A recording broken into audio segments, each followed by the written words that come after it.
गोवंडी में नशे के विरुद्ध आज से मजलिस इत्तेहाद उल मुस्लिमीन एआईएमआईएम गोवंडी की ओर से अपना गुस्सा जाहिर करते हुए पार्टी के महाराष्ट्र प्रदेश महासचिव अतीक खान के नेतृत्व में रैली का आयोजन किया गया, जिसमें पार्टी कार्यकर्ता हाथों में तख्ती लेकर नशे के खिलाफ अपना विरोध दर्ज कराया। साथ ही इस रैली के दौरान चौक सभाएं भी की। देखिए, नशे का बढ़ता प्रकोप देखकर आपको उसी प्लॉट में हम लोग खड़े हैं जहां पर 64 बॉटल पुलिस ने पकड़ा था। फिर उसके बाद उसी बाथरूम के अंदर 1055 बॉटल 10 दिन के अंदर मिलती है और अभी भी लोगों का कहना है कि यहाँ पर नशे की बोतलें सप्लाई हो रही हैं। तो नशा बेचने वाला कौन है? और अगर 2-4 लोग अरेस्ट होकर चले जाते हैं तो पीछे पूरा का पूरा साम्राज्य छोड़ कर जाते हैं, जो इन्हीं नशे के पैसों से पैसा कमाकर उनकी बेल वगैरह करवाने के लिए सक्षम हो जाते हैं। तो हमारी ये मुहिम जो है, ये 1-2 दिन की मुहिम नहीं है। अब इंशाल्लाह जब तक नशे के पेडलर्स पूरी तरह से पकड़कर जेल की सलाखों के पीछे नहीं चले जाते, नशा बेचने वालों के लिए ऑल इंडिया मजलिस इत्तेहादुल मुस्लिमीन हमारी जमात जो है जीरो टॉलरेंस की पॉलिसी अपनाने जा रही है। और कंटिन्यू ये हमारा जो जन जागृति अभियान जो चल रहा है, ये हम लोग तकरीबन 20 दिन चलाएंगे और उसके बाद और भी दीगर नशे को लेकर जो प्रोग्राम्स है ये कंटिन्यू चलते रहेंगे। और ये प्रोग्राम्स अब से चाहे हमें 6 महीना चलाना पड़े, साल भर चलाना पड़े, 2 साल चलाना पड़े, पुलिस जब तक पूरी तरह शिकंजा नहीं कसती, हमारे प्रोग्राम्स चलते रहेंगे। आप एक तरफ रैली निकाले, वही क्षेत्र की सत्ताधारी पार्टी का कहना है कि क्षेत्र को नशे को लेकर के बदनाम किया जा रहा है।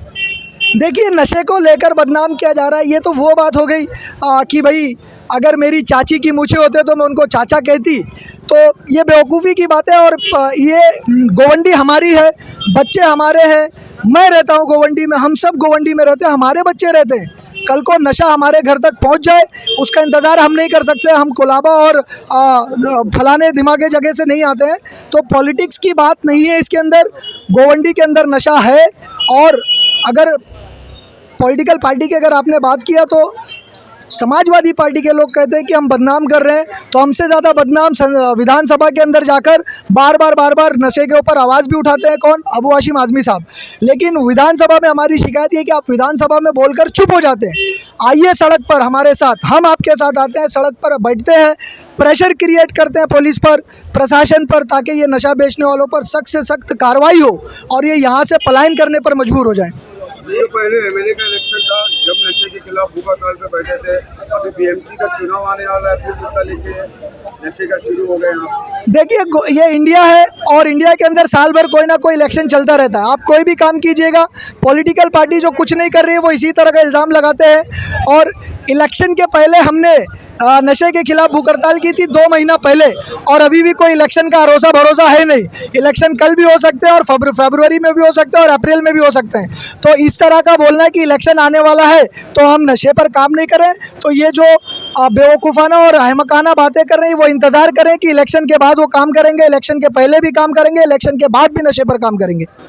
देखिए, आज इस रैली के अंदर भी हो सकता है कुछ ड्रग्स पेडलर आए, किसी के माथे पर लिखा हुआ नहीं है। और हमने जो प्रोटेस्ट किया था भूख हड़ताल, वो एक 17 साल के बच्चे का दिन दहाड़े कत्ल कर दिया गया था, उस कत्ल के खिलाफ थे हम और उन पेडलर्स के खिलाफ थे। आज जब उसने, जिसका आप नाम ले रहे हैं, उसने नशा बेचना शुरू किया, उसको पुलिस ने अरेस्ट किया।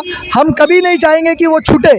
हम तो पुलिस को कह रहे हैं स्ट्रिक्ट एक्शन ले और इसके पीछे जो लोग हैं उसकी इंक्वायरी करें। मैं बोलता हूँ कि अगर अपोजिशन ये इल्ज़ाम लगाता है कि उसके पीछे मैं हूँ, तो पुलिस सख्त से सख्त कार्रवाई करे, इन्वेस्टिगेट करे, और मैं भी हूँ तो मुझे भी सख्त से सख्त सज़ा मिले।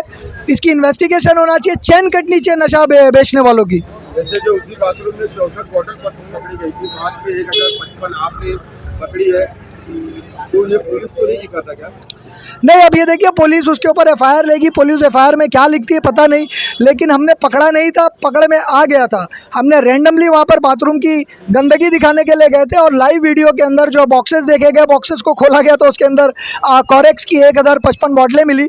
और मैं अभी भी आज के डेट में भी कहता हूँ कि अगर कई बाथरूम ऐसे हैं जहाँ पर अगर खोल कर देखा जाएगा तो कहीं ना कहीं कोरेक्स की बॉटलें, कहीं एमडी, कहीं गुटखा ज़रूर मिलेगा। नहीं है ना, आशना नहीं है।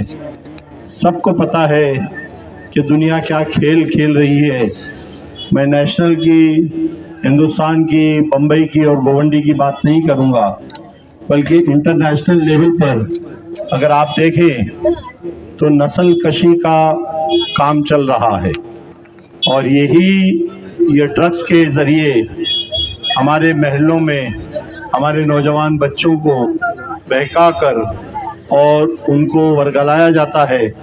माँ बाप के ख़िलाफ़ कम उम्र में 10, 12, 14 साल के बच्चे घर से झूठ बोलकर, घर से पैसा चुराकर और नशे की आदत में मुब्तला है।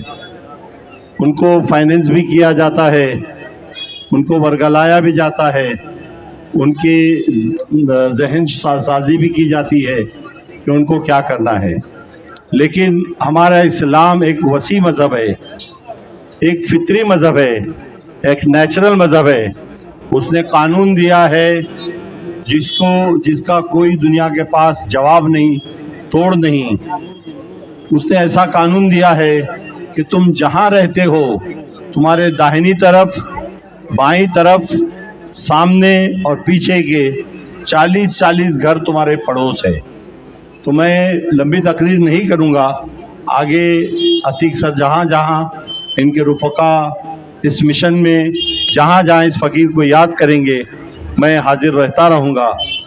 लेकिन आज एक सबक आपको देता हूँ।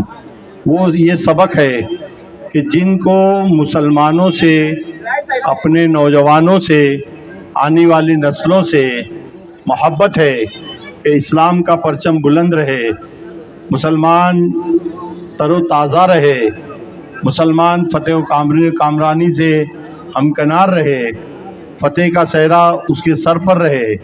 तो मेरे भाइयों, एक मेरे से छोटे से आदमी से एक सबक ले लीजिए, और वो ये सबक है कि अपने राइट, अपने लेफ़्ट, अपने सामने और अपने पीछे के 40-40 घरों की खबर रखिए, और उसमें कौन रहता है, क्या करता है, खाता है या पीता है, भूखा सोता है, उसके अंदर, घर के अंदर क्या तकलीफ़ है।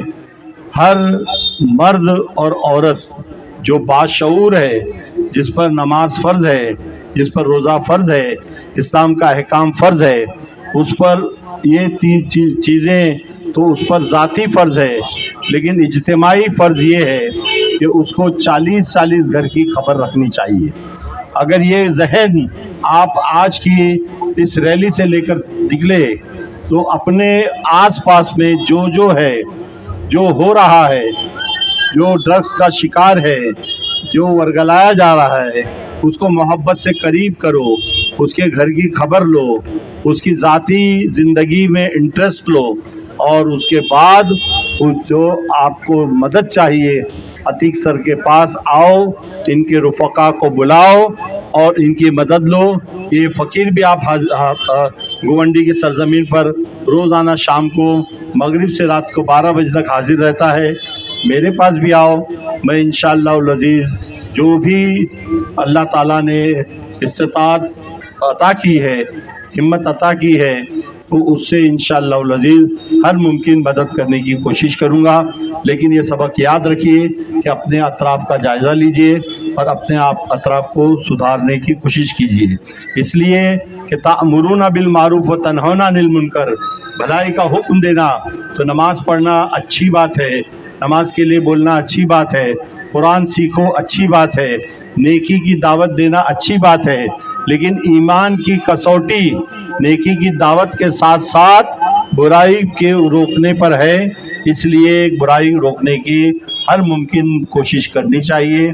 मैं उम्मीद करता हूँ कि यहाँ जो लोग हैं वो इंशाअल्लाह अज़ीज़ मेरी आवाज़ पर लब्बैक कहते हुए अतीक सर के साथ देंगे, और ये नहीं देखेंगे ये पॉलिटिकल बनकर आ रहे हैं हमारे सामने, कोई पार्टी लेकर आ रहे हैं। पार्टी को तो अल्लाह इज़्ज़त देगा, जो उसके मुक़द्दर होगा वो होगा, लेकिन हमको अपने सुधार की, अपने इलाके के सुधार की इंशाअल्लाह कोशिश करनी चाहिए।